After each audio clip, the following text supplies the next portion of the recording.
Hello friends, आज मैं आपके लिए एक नया टॉपिक लाया है जो कि ज्योमेट्री का वेरी इंपॉर्टेंट है, जो कि क्लास 9 के लिए भी और बहुत सारे कॉम्पिटिटिव एग्जाम के लिए भी आते हैं। तो ये ज्योमेट्री का क्वेश्चन है। इसमें क्या कहा गया है कि इस क्वेश्चन में कि एक ट्राइंगल है जिसका नाम है यहाँ ABC और यहाँ एंगल B और एंगल C इंटीरियर एंगल है और OB जो है एंगल B को बाइसेक्ट कर रहा है और OC जो है एंगल C को बाइसेक्ट कर रहा है। तो हमें ये प्रूफ करना है, मतलब इस दोनों एंगल के बीच रिलेशन है एंगल A और एंगल BOC में। ये रिलेशन है कि एंगल BOC मतलब ये वाला जो एंगल होगा 90 डिग्री प्लस में हाफ ऑफ एंगल A के बराबर होता है। तो आज हम ये जानेंगे कि क्यों होता है। बट ये कंडीशन आपको गिवन होगा कि OB और OC यहाँ एंगल बाइसेक्टर है और ये दोनों ही बाइसेक्ट करके कहां पे ट्राइंगल के अंदर ही मिल रहा है, जो कि वो पॉइंट इंटीरियर पॉइंट है O, वहां पे जाके मिल रहा है। तो हमें प्रूफ करना है कि एंगल BOC जो होगा 90 डिग्री प्लस में हाफ ऑफ एंगल A। बहुत इजी तरीके से समझते हैं, जो कि क्लास 9 के लिए वेरी इंपॉर्टेंट क्वेश्चन हो गए।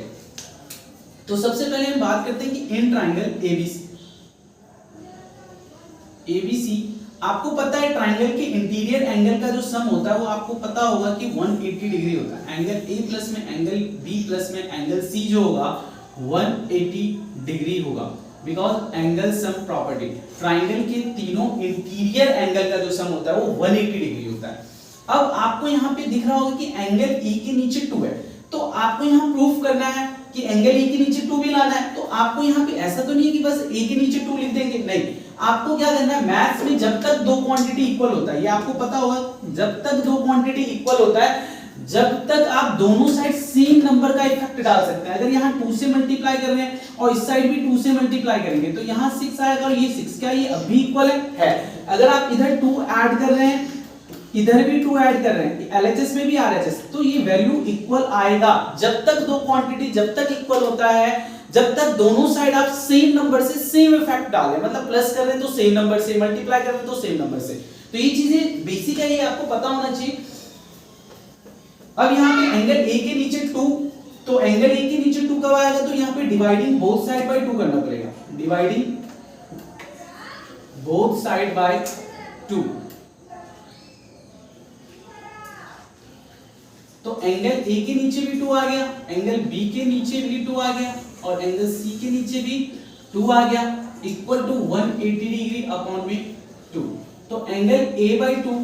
अब एंगल B का जो हाफ है, एंगल B का हाफ हम क्या लिख सकते हैं, एंगल OBC, और एंगल C का जो हाफ है हम क्या लिख सकते हैं, एंगल OCB, और 180 अपॉन 2 कितना हो जाएगा, 90 डिग्री। अब इसके बाद जो स्टेप है यहां से कि एंगल OBC प्लस में एंगल OCB जो होगा यहां पे 90 डिग्री, और ये प्लस एंगल A बाई 2 है, इस साइड आके RHS में आके क्या हो जाएगा, माइनस में एंगल A बाई 2। यहां से ये वैल्यू हमने निकाल लिया है।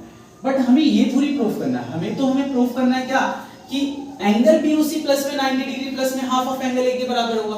तो कैसे करेंगे, इन ट्राइंगल OBC में देखिए, इन ट्राइंगल OBC में, तो एंगल OBC प्लस में एंगल OCB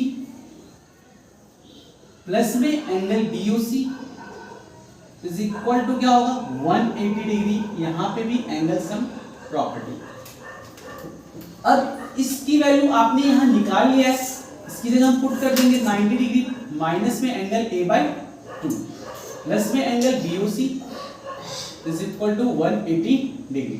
तो एंगल BOC जो होगा 180 डिग्री प्लस में 90, इधर आके माइनस 90 डिग्री होगा, ये minus angle A by 2 plus में एंगल A बाई 2 हो गया।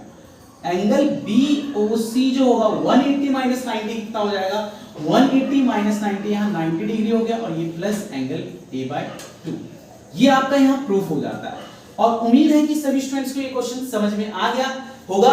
ये बहुत इजी तरीके से बताया है मैंने कि ये क्यों होता है। ये रिलेशन आपको याद भी करना है, इस पे डायरेक्ट क्वेश्चन भी आ जाता है और या प्रूफ करने के लिए भी आ जाता है। और अगर आपको वीडियो अच्छा लगा हो तो ऐसी लाइक कमेंट शेयर जरूर करें। आज